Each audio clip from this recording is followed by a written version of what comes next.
किसी चीज के उद्देश्य के पीछे ये जानना जरूरी होता है कि भाई जो सूर्य है जिसके लिए हम ये चीजें कर रहे हैं उसका क्या हमारे अर्थ पे इम्पैक्ट है। तो अगर आप देखेंगे तो देखिए सूर्य जो है, सूर्य पूरी जो हमारी धरती पे जो जीवन का सृजन है वो सूर्य से हुआ है, ठीक है ना।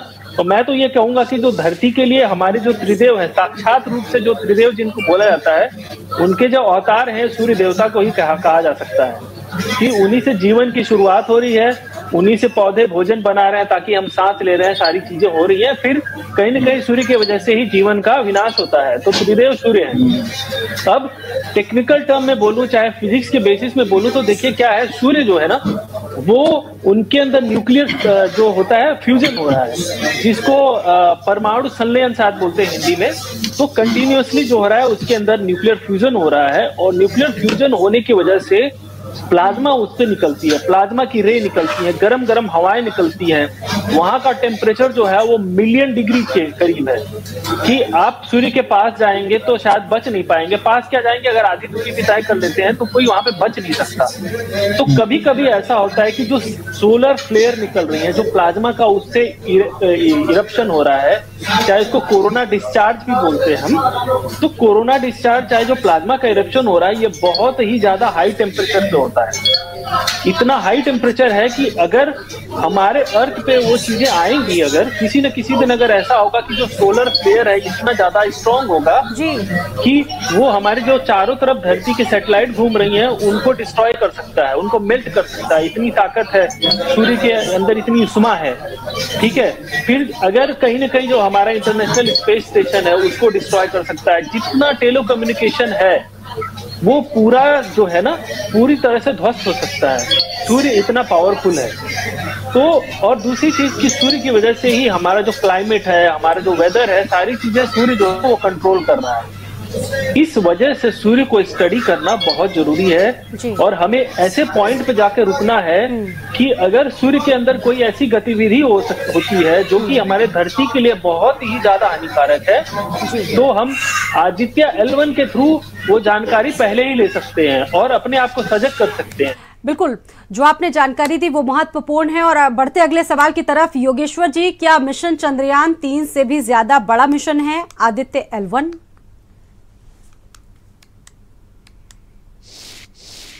मिशन जो है ये बहुत ही ज्यादा इंपॉर्टेंट है। मैं तो कहूंगा कि ये चंद्रयान 3 से भी ज्यादा इंपॉर्टेंट मिशन है, क्योंकि सूर्य जो है बहुत ही ज्यादा पूरे सोलर सिस्टम में सूर्य का एक इम्पैक्ट है कि उसकी उष्मा जो है वो किस तरह से फैल रही है, हमारे धरती पे आ रही है, हमारे धरती पे और सारी जो चीजें हैं उसका इम्पैक्ट सूर्य के द्वारा डायरेक्टली जो हो रहा है उस चीज को स्टडी करना बहुत जरूरी है।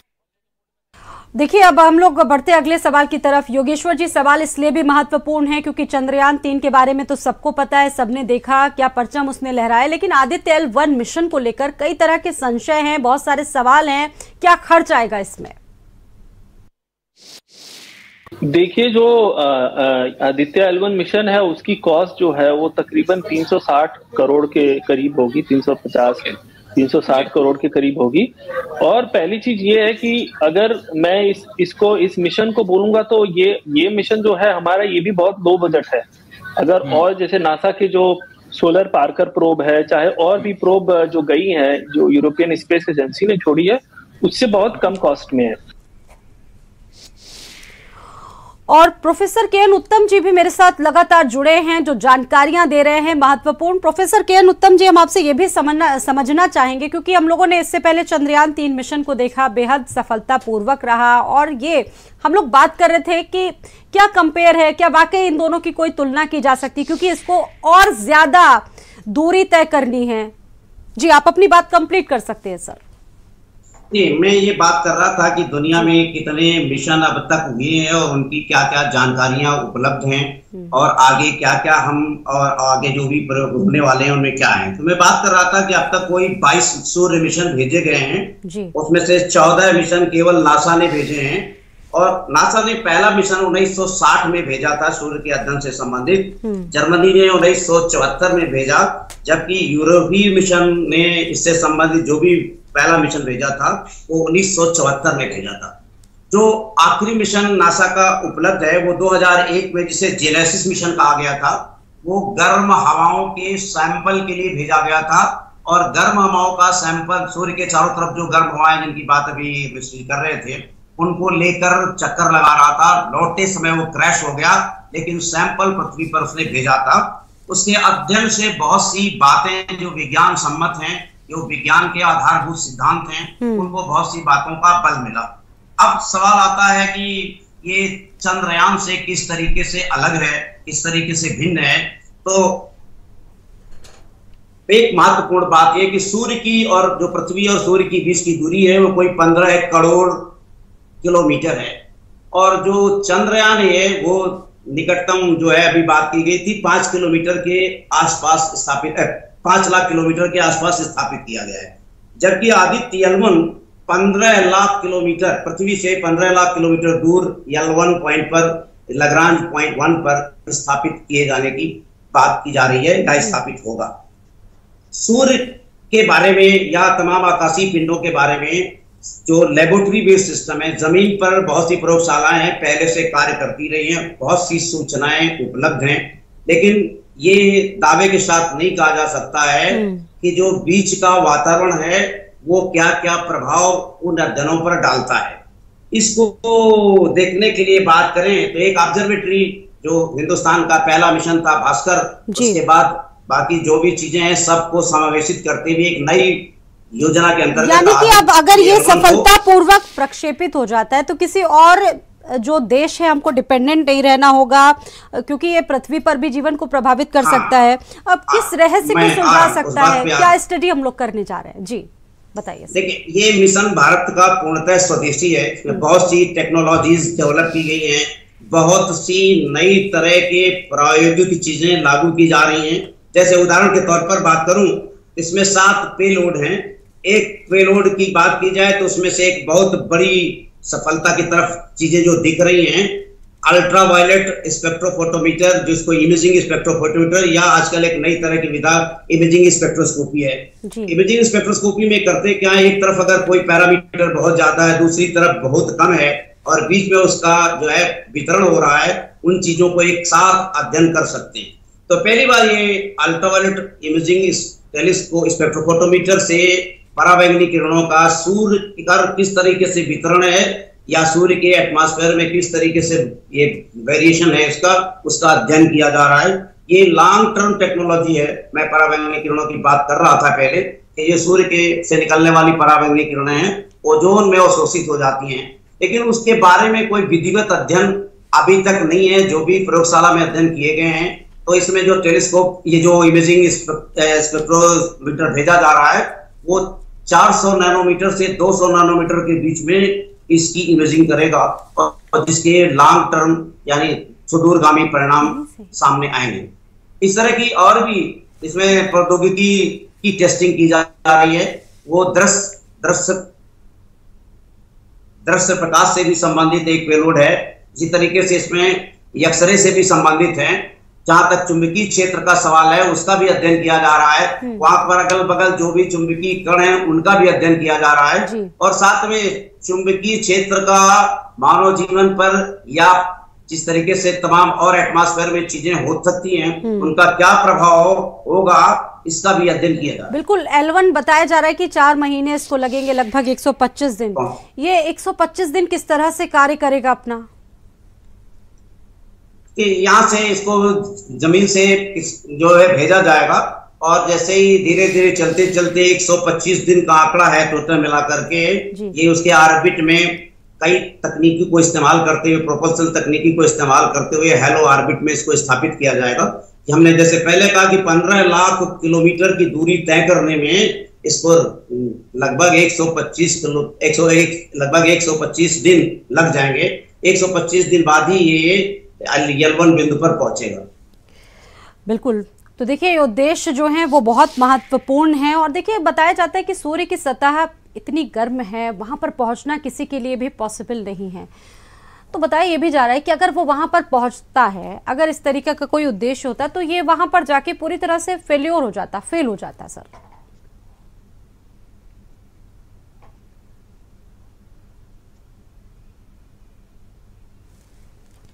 आपको मेरी आवाज मिल रही है सर? केएन उत्तम जी, आप मुझे सुन पा रहे हैं?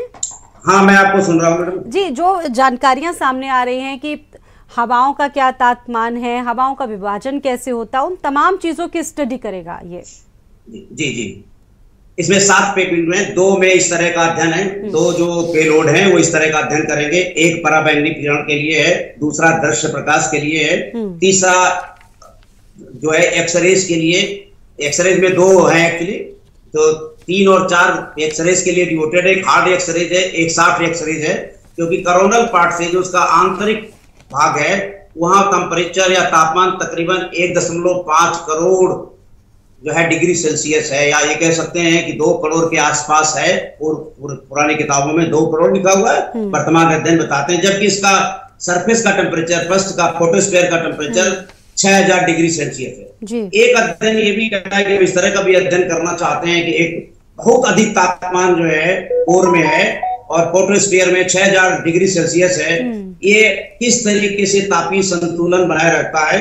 और इस दौरान जो भी तारकीय वातावरण में या सूर्य के अंदर जो भी तत्व हैं या जो भी यौगिक हैं वो केवल और केवल आयनाइज फॉर्म में रह सकते हैं, जिसको हम प्लाज्मा कहते हैं। तो प्लाज्मा का व्यवहार क्या होगा, ये इतने अत्यधिक उच्च तापमान पर प्लाज्मा कैसे, यानी कि इसको समझा जा सकता है कि धरती पर इंसानों के द्वारा बनाई गई कोई भी वस्तु या जो स्पेस क्राफ्ट होता है वहां पर पहुंचना पॉसिबल ही नहीं, क्योंकि इतनी ज्यादा गर्मी होती है सूरज की, बर्दाश्त ही नहीं कर सकता है। क्या टेम्परेचर रहता होगा सर वहां का?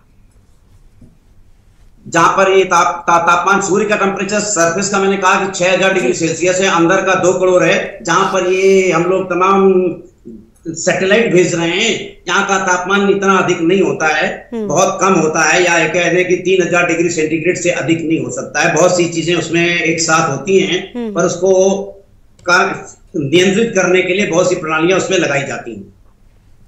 जी, यानी कि जब ये लॉन्चिंग हो जाएगी 125 दिन पूरा अपना काम करेगा, और चंद्रमा पर, माफ कीजिएगा, सूर्य पर क्या कुछ चहलकदमियां हो रही, किस तरह का तापमान है, और वहां पर उससे रिलेटेड जो भी गतिविधियां होंगी उसका पूरी तरह से जो अपडेट है वो भेजेगा, उसका अध्ययन करेगा। जी सर, इसको और जी कंप्लीट कीजिए।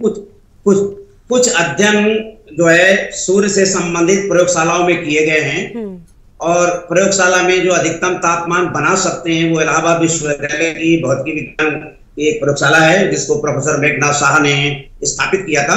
और अभी उसमें वर्तमान में 3500 या 3600 डिग्री तक किसी भी वातावरण में बना सकते हैं। तो वहाँ सूर्य में होने वाली गतिविधियों का विस्तृत अध्ययन पिछले 100 साल से किया जा रहा है लगातार। वो वर्तमान में अभी चल रही है और अभी उसमें काम किए जा रहे हैं। देखा ये क्या है कि पृष्ठ का जो तापमान है, सरफेस का जो टेम्परेचर है वो 6000 डिग्री सेंटीग्रेड केल्विन के आसपास है, जबकि हम इस प्रयोगशाला में 3600 डिग्री केल्विन तक बड़े सेफली बना सकते हैं। तो बहुत कुछ वातावरण मिलता जुलता है। और ये बात सात समीकरण नाम का एक सूत्र प्रतिपादित किया गया, जो किसी भी आकाशीय पिंड के लिए, तारकीय वातावरण के लिए पूरी तरह से वो वहां का वातावरण को परिभाषित करने में सक्षम है। और ये पूरी, इसका कोई अपवाद अब तक नहीं मिलता है, इसलिए बहुत कुछ सूचनाएं पहले से उपलब्ध हैं। सैटेलाइट या विमान या जो और भी आकाशीय चीजें हम उड़न तस्तरियों से संबंधित ग्लोबल स्टडी के लिए गुब्बारे या कुछ भी इस तरह की चीजें भेजते हैं, उनमें उन चीजों का ध्यान रखा जाता है कि तापमान इतना अधिक होगा तो ये इसका नुकसान न हो। लेकिन सैटेलाइट्स में बहुत तरीके के अदृश्य विकिरण, जैसे ऊपर की बात की जा रही है कि पराबैंगनी किरणें, अल्ट्रावायलेट रेडिएशन, इंफ्रारेड रेडिएशन, जैसे जैसे हम सूर्य के पास पहुंचेंगे वैसे वैसे उनकी मात्रा बहुत बढ़ेगी, तापमान बढ़ेगा। इसलिए नई प्रौद्योगिकी बनाने के लिए उनका विस्तृत अध्ययन जरूरी है। बिल्कुल, देखिए, और सबसे महत्वपूर्ण जो आप बात बता रहे हैं, और भौतिक विदों का जो इससे जुड़े जो दूसरे लोग हैं उनका भी ये मानना है कि आदित्य L1 मिशन जो है, और इससे पहले नासा ने भी जो भेजे हैं अपने आप के, सोहो की तुलना में ये बहुत ज्यादा बेहतर है, बहुत बेहतर तरीके से काम करेगा। सस्ता है, भी काफी बहुत सस्ता है। उच्च कोटि की जो नई प्रौद्योगिकियां हैं वो इसमें लागू की गई। जैसे बात की गई कि ultra violet imaging spectroscopy first time इसमें लागू की जा रही है। अभी तक ये पिछले 10 वर्षों से प्रयोगशाला स्तर पर है, और किसी भी चीज में, जैसे जो भी बायोलॉजिकल चीजें हैं उसमें जो एलिमेंट्स हैं उनका डिस्ट्रीब्यूशन होता है बहुत इसी तरह सन में टेम्परेचर का डिस्ट्रीब्यूशन होता है, तो टेम्परेचर की मैपिंग करने के लिए पहली बार इस तरह का उपकरण अंतरिक्ष की किसी भी मिशन में भेजा जा रहा है। जी अच्छा, इससे पहले नासा ने एक उपलब्धि हासिल की। अब कौन कौन से देश अभी तक इस कदम पर बढ़ पाए हैं आगे? ये मैं कहा कि कुल 3 देश हैं इसमें से जो अपना सोलर मिशन अलग अलग नाम से कर रहे हैं। उसमें मैंने एक बात की कि नासा ने 14 योजनाएं अब तक बनाई हैं। उनका जो आखिरी मिशन जो फ्रूटफुल था, जो बहुत अच्छे से, उसमें 2001 में उन्होंने कुछ इस तरह का एक मैक्सिम मिशन था, जेनेसिस मिशन नाम था, और उस जेनेसिस मिशन में सूर्य के चारों तरफ जो हवाएं थी, गर्म हवाएं थी, उनका सैंपल लेना था। वहां से उनका ये मिशन था, सैंपल लेकर के चक्कर लगा रहा था, उस बीच उसमें क्रैश हो गया। लेकिन तब तक उसने पृथ्वी पर जो नासा का केंद्र है उस पर उसने सैंपल हवाओं का भेज रखा है, उस पर विस्तृत अध्ययन किए गए हैं और वहां के बारे में काफी कुछ सूचनाएं, यानी फोटोस्फीयर के बारे में बहुत सी सूचनाएं उपलब्ध हैं। जहां तक कोरोना का सवाल है या आंतरिक भाग, सूर्य के आंतरिक भाग की बात है, वो केवल हम चंद्र ग्रहण के समय उसका अध्ययन कर पाते हैं, या ये कह सकते हैं कि चंद्र ग्रहण बहुत कम समय के लिए होता है। बड़ी सीमित दायरे में जो प्रायोगिक चीजें हैं वो हो पाती हैं, 1 या 2 मिनट की टोटलिटी होती है। पूर्ण चंद्र ग्रहण बहुत कम समय के लिए होता है, इसलिए लंबे समय तक अध्ययन करने के लिए हमको किसी ऐसी जगह पर जाना है जहां पर कोरोना से निर्गत होने वाले विकिरण लगातार मिल रहे हैं। और ये आदित्य L1 पॉइंट पर, लैग्रांज 1 पॉइंट पर इसी विशेषता की वजह से स्थापित किया जा रहा है कि वहां पर कोरोना से विषाक्त होने वाले, पस्ट से होने वाले जो भी विकिरण हैं सूर्य से, वो हमको 24 घंटे मिलते रहेंगे। और जो भी इसमें उपकरण, जो भी पेलोड लगाए जा रहे हैं, वो इसका लगातार अध्ययन करते रहेंगे और उससे बहुत ही महत्वपूर्ण सूचनाएं मिलने की पूरी संभावना है। बिल्कुल, यानी कि इससे समझा जा सकता है, जो प्रोफेसर साहब समझा रहे हैं, कि आदित्य सूरज के कोरोना से निकलने वाली गर्मी और गर्म हवाओं और वहां पर जो तापमान है उसकी स्टडी करेगा। सौर हवाओं के विभाजन को लेकर भी जो स्टडी होगी, मतलब इससे कहा जा सकता है कि सौर जो वायुमंडल है उसको समझने की पूरी कोशिश इसके जरिए होगी। सर जी हाँ, मानव स्वास्थ्य के लिए ओजोन लेयर जो है बहुत ही महत्वपूर्ण है। और ओजोन लेयर के साथ साथ आइनोस्फीयर जो पृथ्वी के ऊपर है, जहां से संचार व्यवस्था संचालित होती है, इसमें कितना रेडिएशन गिर रहा है और रक्त विकिरणों का, इसकी सही मापन करने से हम भविष्य में जो भी मानव स्वास्थ्य से संबंधित चीजें हैं, ओजोन की उपलब्धता, ओजोन का क्षरण, जो एक नया विषय शुरू हुआ है, उसके बारे में बहुत कुछ अध्ययन कर सकेंगे। बहुत नई सूचनाएं प्राप्त होने की पूरी तरह संभावना। बिल्कुल, आप जुड़े रहेंगे मेरे साथ, आगे भी हमारी ये चर्चा लगातार जारी रहेगी। प्रोफेसर हमारे साथ जुड़े हुए थे, जानकारियां दे रहे थे। और वहीं इस मिशन के बाद प्रदेश की राजधानी लखनऊ में भी आदित्य L1 की लॉन्चिंग के लिए बच्चों में काफी उत्साह है। बच्चों को लॉन्चिंग से पहले टेलीस्कोप के माध्यम से जानकारियां दी जा रही है। इसको लेकर associate professor doctor Alka Mishra का कहना है कि आज का दिन बेहद खास है। चंद्रयान 3 की सफलता के बाद इसरो आज श्रीहरिकोटा से 11:50 पर आदित्य L1 को लॉन्च करने की तैयारी में है। उसके पहले लखनऊ विश्वविद्यालय में टेलीस्कोप के माध्यम से सूर्य के बारे में जानकारी देने के लिए यहाँ पर बच्चों को भी बुलाया गया। और हमारे साथ डॉक्टर अलका मिश्रा भी यहाँ पर मौजूद हैं, वाइस प्रोफेसर। मैम, ये बताइए क्या जानकारी दी जा रही है और ये जो टेलीस्कोप है क्या मदद करेगा? देखिए, ये जो हमारा ये टेलीस्कोप लगा हुआ है, ये सोलर टेलीस्कोप है।